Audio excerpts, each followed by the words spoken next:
Atenção! Vai começar agora uma teleaula de automação do curso profissionalizante. Este módulo tem um total de 20 aulas. Hoje você vai assistir a teleaula número 3. Bons estudos!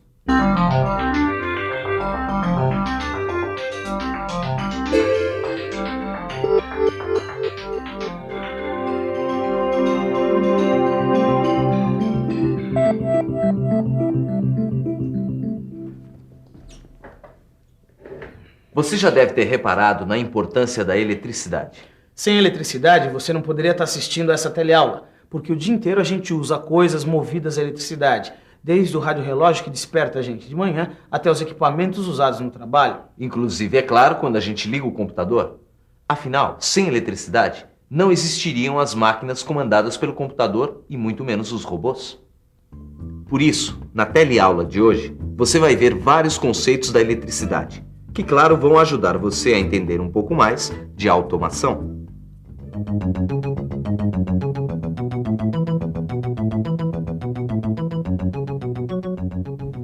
Fica difícil imaginar a automação sem a existência da eletricidade. Ou melhor, é quase impossível imaginar o mundo sem a eletricidade. Seria mais ou menos como voltar no tempo para mais de 100 anos atrás. Pois foi só no final do século passado que os primeiros geradores de eletricidade, os dínamos, foram aperfeiçoados e se tornaram fontes de suprimento. Mais exatamente em 1875, quando um desses geradores foi instalado em Paris para iluminar uma estação. Mas o que será exatamente a eletricidade? Você já viu em outra teleaula como a eletricidade foi importante para o desenvolvimento da automação. O que você vai ver hoje são alguns conceitos de eletricidade que são fundamentais para a aplicação da automação. O que a gente quer dizer quando fala em eletricidade nada mais é do que uma manifestação de uma forma de energia associada a cargas elétricas que podem estar paradas ou em movimento. Quem possui essas cargas elétricas quando em movimento são os elétrons, partículas minúsculas que giram em volta do núcleo dos átomos que formam as substâncias. Já o nome eletricidade vem provavelmente da palavra grega eléktron, que quer dizer âmbar, uma resina amarela, semitransparente e quebradiça, que já era conhecida desde a Grécia Antiga por causa da sua propriedade de atrair partículas de pó ao ser esfregada em outro material.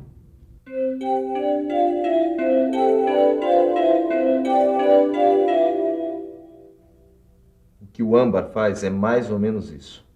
O que acontece é que alguns materiais, como o âmbar, quando são atritados a outros materiais, perdem cargas elétricas. Ou eles também podem ganhar cargas elétricas, dependendo do material atritado. Quando os materiais ganham cargas elétricas, dizemos que eles ficam carregados negativamente. E quando perdem elétrons, ficam carregados positivamente.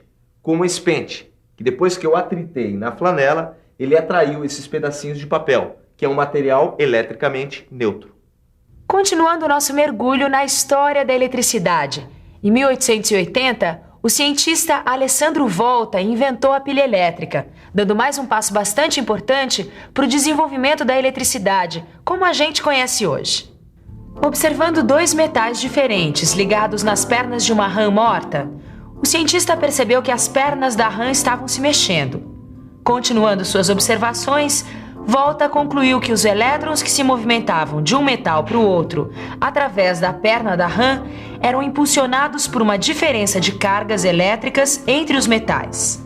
Essa diferença, que provoca o movimento ordenado dos elétrons de um metal para o outro, é chamada hoje de tensão elétrica, ou ainda de diferença de potencial elétrico.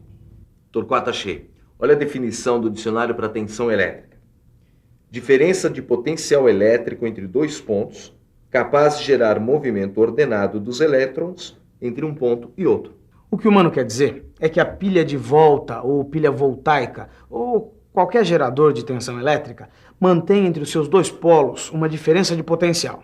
Quer ver? Em primeiro lugar, você pega a pilha, que de um lado você tem o polo positivo, com menos elétrons, e do outro lado, o polo negativo, com mais elétrons. Isso. Depois a gente pega um material condutor, como um fio de cobre. O fio de cobre é um bom condutor porque os elétrons se movimentam de um átomo para o outro com mais facilidade. Quando o fio de cobre é ligado aos dois polos da pilha, A corrente elétrica, ou seja, os elétrons em movimento passam do polo negativo para o polo positivo e a lâmpada acende. O polo negativo, com mais elétrons, libera elétrons para o polo positivo, com menos elétrons. E ao fechar o caminho por onde a corrente elétrica passa, forma-se um circuito elétrico. A corrente elétrica provocada por uma pilha é chamada de corrente contínua. Que é fácil de concluir, porque vai de um polo para o outro, do polo negativo para o polo positivo. E é exatamente isso que acontece com a corrente elétrica gerada nas baterias dos automóveis. É isso que acontece também nas máquinas usadas na automação. Elas precisam da corrente contínua para movimentar alguns tipos de motores e grande parte dos componentes eletrônicos. Mas vamos voltar para a nossa história. Em 1831, Michael Faraday fez outra descoberta importante para o desenvolvimento da eletricidade.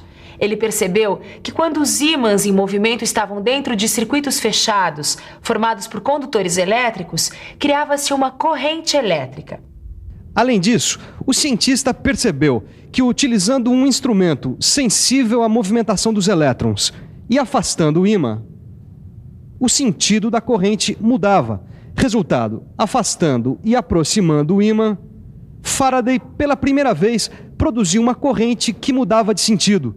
E essa descoberta recebeu o nome de corrente alternada.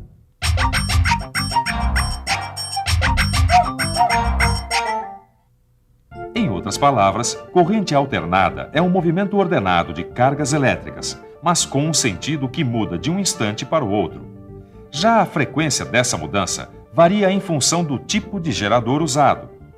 Para você entender melhor, a corrente alternada é produzida nas usinas geradoras de energia elétrica. Olha só o símbolo de tensão alternada. A gente encontra esse tipo de tensão nas tomadas comuns que a gente tem em casa e nas fábricas também. Se você prestar atenção, você vai ver que não existe definição de qual é o polo positivo e qual é o negativo. Isso acontece porque a polaridade da tensão inverte várias vezes a cada segundo. É isso mesmo. No Brasil, por exemplo, a polaridade da tensão alternada muda 60 vezes a cada segundo. Isso por causa da velocidade com que as turbinas das hidroelétricas giram. Esta é uma fonte de tensão contínua.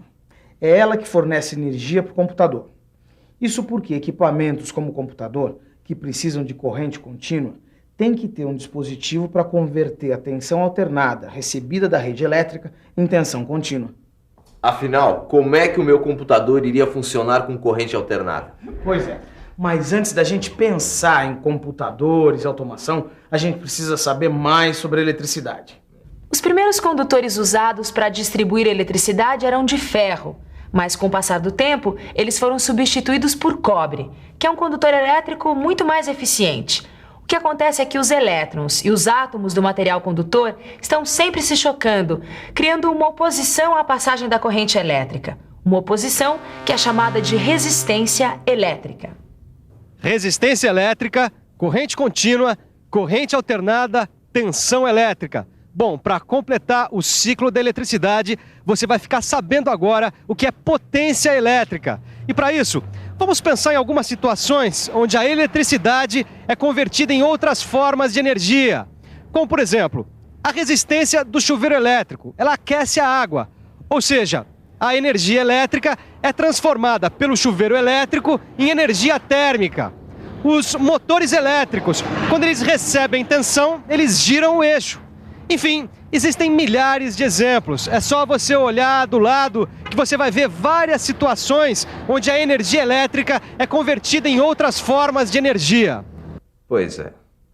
E a quantidade de energia que um sistema elétrico é capaz de fornecer para ser transformada ou convertida depende da tensão e da corrente do sistema elétrico. Mas é claro, né, mano?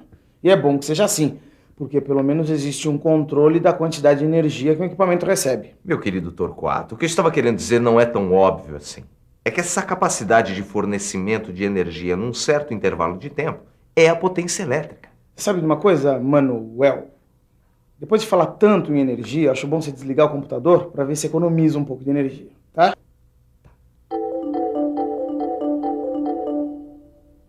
É isso mesmo. Embora seja tão utilizada nos dias de hoje, a gente tem mesmo que economizar energia elétrica. Afinal, produzir energia através de hidrelétricas, como acontece no Brasil, não é fácil, não. A construção de usinas hidrelétricas requer muitos investimentos. E além de caras, as usinas provocam muitas alterações no meio ambiente. A mudança dos cursos dos rios, a inundação de florestas, mudanças climáticas. O negócio é economizar mesmo. Então, ainda tá com alguma dúvida sobre o que é a eletricidade? Para ter certeza, o melhor é revisar. E atenção, se liga aí que é hora da revisão. Na teleaula de hoje, você viu que a eletricidade é a manifestação de uma forma de energia associada ao movimento ordenado dos elétrons. Viu que o polo negativo de uma fonte de tensão tem mais elétrons do que o polo positivo. Viu que, em um circuito elétrico, a corrente é contínua, quando os elétrons movimentam-se sempre no mesmo sentido. Viu que resistência elétrica é a oposição à passagem da corrente elétrica. Viu que a tensão elétrica é a diferença de potencial elétrico capaz de gerar corrente elétrica. E viu que potência elétrica é a energia elétrica desenvolvida num intervalo de tempo. Torquato, a gente falou, mas a gente não disse nada sobre o que a eletricidade tem a ver com a automação. Calma, mano, calma. Tem que ir devagar. Se não for devagar, não vai dar pra entender mesmo que uma coisa tem a ver com a outra, né? Quer saber? Você tem razão. O negócio é a gente estudar bastante para poder entender direitinho o porquê que a eletricidade é tão importante para a gente aprender automação. É isso aí. Bons estudos e até a próxima.